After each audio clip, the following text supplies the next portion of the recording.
తండ్రి కుమార పరిశుద్ధాత్మ నామమున అందరికీ కూడా ఈ యొక్క నూతన సంవత్సరములో శుభాభివందనములు తెలియజేసుకుంటూ ఉన్నాను. సర్వోన్నతమైన స్థలములలో దేవునికి మహిమయు, ఆయనకిష్టులైన మనుష్యులకు భూమి మీద సమాధానము కలుగును గాక అని దేవదూతలే ప్రభువును కీర్తించుచున్నారు.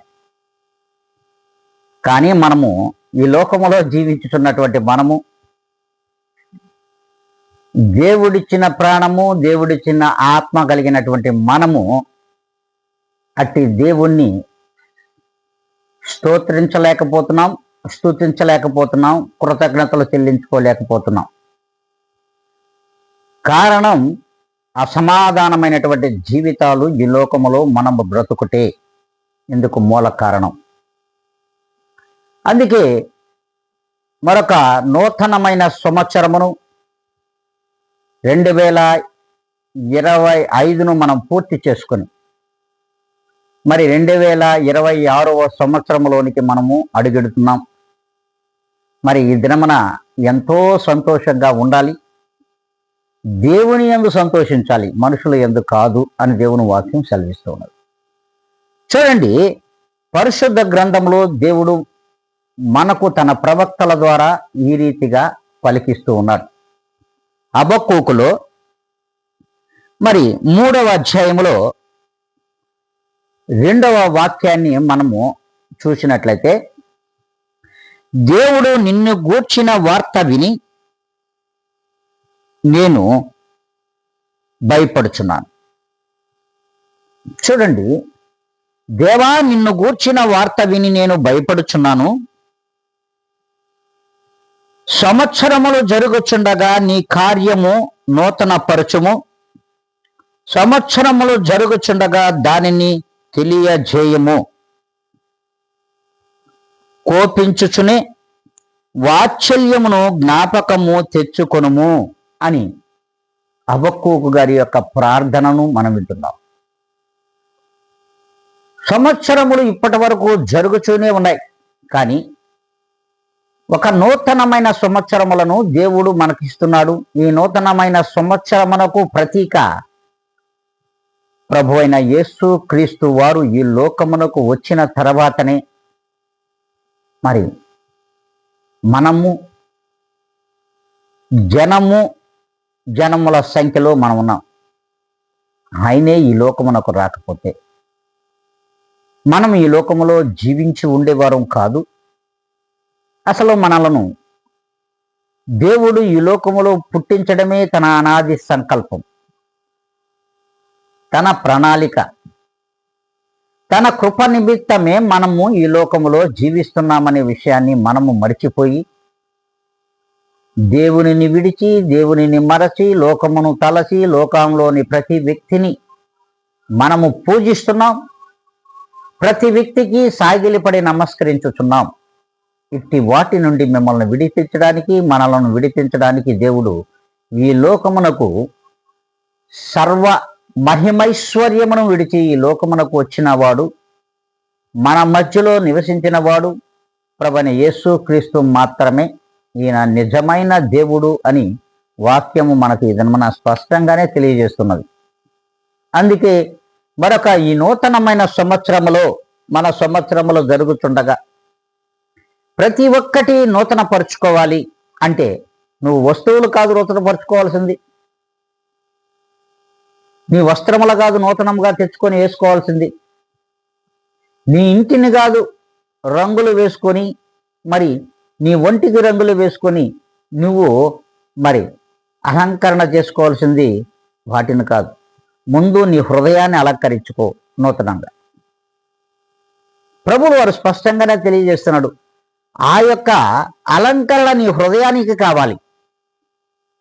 నీ హృదయాన్ని దేవునికి ఇల్లుగా సమర్పించుకోవాలి. ఈ నూతనమైన సంవత్సరం నుండి అయినా సరే అలా మనం ఉన్నామా? ఒక్కసారి ప్రియమైన సర్వలోక జనులారా, ప్రభువులు వారు ఈ దినమున మనతో మనందరితో మాట్లాడుతున్నటువంటి ఈ రీతికరమైనటువంటి క్రియలను, మాటలను మరి దేవుడు మనకు స్పష్టంగానే ఇచ్చాడు. కానీ ప్రతి మనిషి కూడా స్పష్టంగానే జీవిస్తున్నాడు.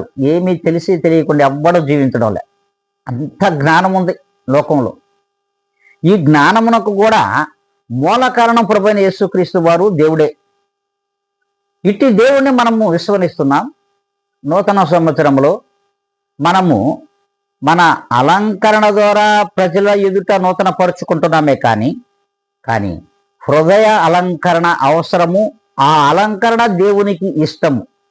అది దేవునికి ఆనందింపజేస్తుందే తప్ప మరి దేవునిని ఆనందింపజేయలేని అలంకరణ మరి అట్టి ప్రార్థన మరి వ్యర్థం అని వాక్యం సెలవిస్తుంది.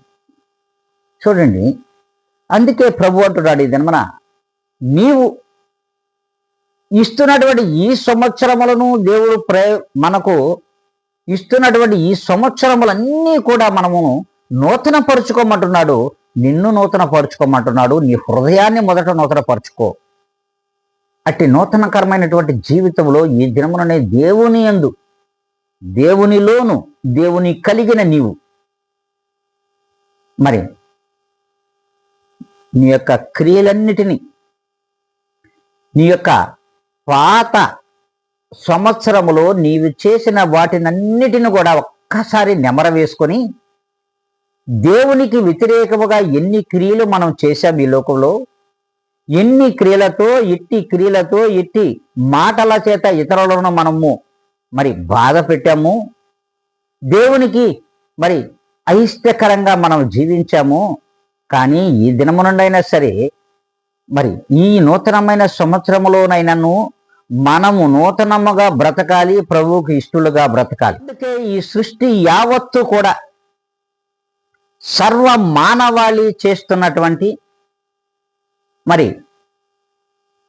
నూతన సంవత్సరం అనగానే నూతనంగా మనల్ని పరిశుద్ధపరచుకోవాలి. ఎలా పరిశుద్ధపరచుకోవాలి? హృదయాన్ని కాదు, ఈ లోకం ఆలోచించే తీరు. ఇంటిని పరిశుద్ధపరచుకోవాలి, దేహమును పరిశుద్ధపరచుకోవాలి, దేహం మీద పరిశుద్ధమైన వస్త్రములు వేసుకోవాలి. అలాగే అందరూ చూడాలి, అందరూ చూచేటట్లుగా మరి అనేకమైనటువంటి ప్రార్థనలలో జనాలు పరిగెత్తుతూ ఉంటారు. అలంకరణ కాదండి, దేహమునకు అలంకరణ కాదు, నీ ఇంటికి అలంకరణ కాదు, నీ వస్త్రములు అలంకరణ కాదు కావాల్సింది. మొదట నూతన పరుచుకోవాలంటే మొట్టమొదట నువ్వు చేయవలసిన, ప్రతి మనిషి చేయవలసిన కార్యం ఏంటో తెలుసా? గత సంవత్సరములో నీవు చేసిన తప్పులు, నీవు చేసిన అపరాధములు, నీవు చేసినటువంటి నేరములు, నీవు దేవునికి ఆయాసకరమైనటువంటి క్రియలన్నిటినీ ఒక్కసారి నువ్వు నెమర వేసుకుని రేయి మొదట జామున నీ కన్నీటితో వాటిని ఒప్పుకోవాలి. ప్రభువా, రాబో నూతన సంవత్సరములోనైనను నా హృదయము నూతన పరుచు అని మరి ఒప్పుకోగలగాలి. అది దావీదు మహారాజు గారు రాసినటువంటి 51వ కీర్తనను నువ్వు చదివితే, ప్రియమైన దేవుని బిడ్డలారా, సర్వజనులారా, ప్రపంచ నలుమూలలో ఉన్నటువంటి మానవులైనటువంటి, నరులైనటువంటి, దేవుని చేత ఏర్పాటు కాబడినటువంటి మనుషులారా, ప్రభు స్పష్టంగా తెలియజేస్తున్నాడు. దావీదు మహారాజు రాసినటువంటి కీర్తన 51వ కీర్తన మరి డిసెంబర్ 31 రాత్రి రేయి మొదటి జాములో నీ ప్రార్థన కన్నీటితో నీవు ఒప్పుకోవాలి. ఒప్పుకొని ఇక మీదట వాటి జోలికి నేను పోకుండా అట్టి పాపపు జీవితము నుండి నేను పవిత్రపరచబడాలి, పరిశుద్ధపరచబడాలి. నూతనమైనటువంటి సంవత్సరములో నూతనమైనటువంటి క్రియల చేత, నూతనమైనటువంటి ఆత్మ చేత నేను దేవుని ప్రార్థించాలి. దేవునికి ఈ సంవత్సరమైనను నేను ఇష్టడుగా బ్రతకాలనే ఆశ, ఆ తపన మనలో ఉండాలి అని దేవుడు అంటున్నారు. మరి ఉందా? ప్రియమైన సర్వ జనాంగమా, ఉందా? ఒక్కసారి మనం ఆత్మ పరిశీలన చేసుకోవాలి. చూడండి, అంతేకాదు ప్రభు అంటున్నాడు, క్రీస్తు కుమారుడై ఉండి ఆయన ఇంటి మీద నమ్మకముగా ఉన్నాడు. ధైర్యమును నిరీక్షణ వలన ఉత్సాహమును తుదమట్టుకు స్థిరముగా చేపట్టిన ఎడల మనమే ఆయన ఇల్లుగా కీర్తించబడతాం. లోకమనే ఇంటిలో ఉన్నటువంటి మనము, ఆ ఇంటిలో ఉన్నటువంటి మన మీద, మన ఇంటి మీద, మన ఇంటి అన్నిటి మన హృదయము మీద దేవునికి మాత్రమే అధికారం ఉన్నది. అందులో ఆయన ఆత్మ ఉన్నది, ఆయన ప్రాణం ఉన్నది. ఇట్టి ప్రాణమును ఆత్మను మనము కలిగి ఉన్నటువంటి ఈ ఇంటిని ఈ నూతన సంవత్సరమైనను దేవునికి అప్పగించుకునే వారిగా ఉండాలి. దేవుని యందు, దేవునిలోను, దేవునితోనూ కీర్తింపబడేవాడిగా మనము ఉండాలి. కానీ మనం ఏమనుకుంటున్నామంటే, మనము లోకంలో కీర్తింపబడితే చాలు, మరి కనబడని దేవునితో మనకేం పని అని మనం అనుకుంటున్నాం. కనబడని దేవుడు కాదు ప్రియమైన దేవుని బిడ్డ, దేవుడు ఒక్కడే, దేవుడు ఒక్కడే అని నీవు నమ్ముచున్నావు, సర్వలోకం కూడా నమ్ముతున్నారు. సర్వ మానవాళి కూడా దేవుడు ఒక్కడే అని నమ్ముతూ ఉన్నది. కానీ చాలా తెలివితేటలు గలవాళ్ళం మనం, సలహా జ్ఞానవంతులు మనం. ఈ జ్ఞానం దేవుని సొంతమని తెలుసుకోలేకపోతున్నాం.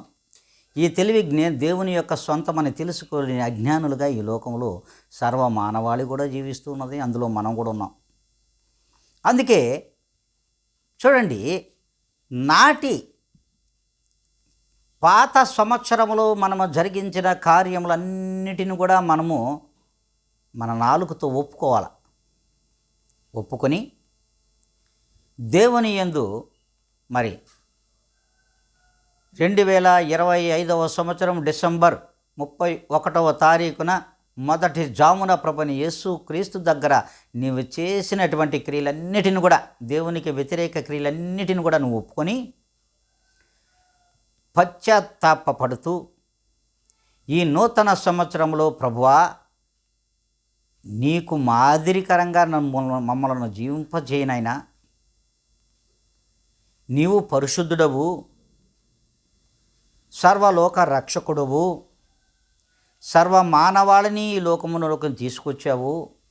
కాబట్టి మీకు మాదిరికరంగాను, మీతో సమాధానకరంగాను, మీలో సంతృప్తికరంగాను, అలాగే మీ యొక్క ప్రేమను ఇక మీదట మరి నూతన సంవత్సరంలో 2026వ సంవత్సరంలో ఇట్టి మీ యొక్క ప్రేమ చేత మేము జీవించాలి. మీకు వలె మేమును ఈ లోకంలో సమాధానముగాను సంతృప్తిగాను జీవించాలి అనుకుంటే మా యొక్క గత జీవితాన్ని మేము మరచి ప్రభువా మిమ్మల్ని తలచి మరి నూతన సంవత్సరములు జరుగుచుండగా మా కార్యములను కూడా ప్రభువా మీకు వలె నూతన పరచమని దేవుని యందు భక్తి శ్రద్ధలతో ప్రార్థన చేయగలిగితే సర్వలోక మానవాళి సుభిక్షముగాను సురక్షితంగాను ప్రేమ అనురాగాలతోనూ ఈ లోక మనుగడ కొనసాగుతుంది. ఇది నిజం. ఇట్టి నిజమైనటువంటి దేవాతి దేవుడు మనకు మన జీవితాలకు ఇస్తున్నటువంటి ఈ యొక్క ఉపదేశమును ఇకనైనను మనము సొంతం చేసుకుందాం. దేవునికి సొంత దారులుగా మనం బ్రతుకుదాం. ఇట్టి కృపను సర్వోన్నతమైన స్థలములలో నివసించుచున్న దేవుడు మనకును మన కుటుంబములకును నూతన సంవత్సరములో నూతనమైన శుభాకాంక్షలతో దయచేయునుగాక. మీకందరికీ మరొక్కసారి నూతన సంవత్సర శుభాకాంక్షలు తెలియజేసుకుంటూ ఉన్నాను.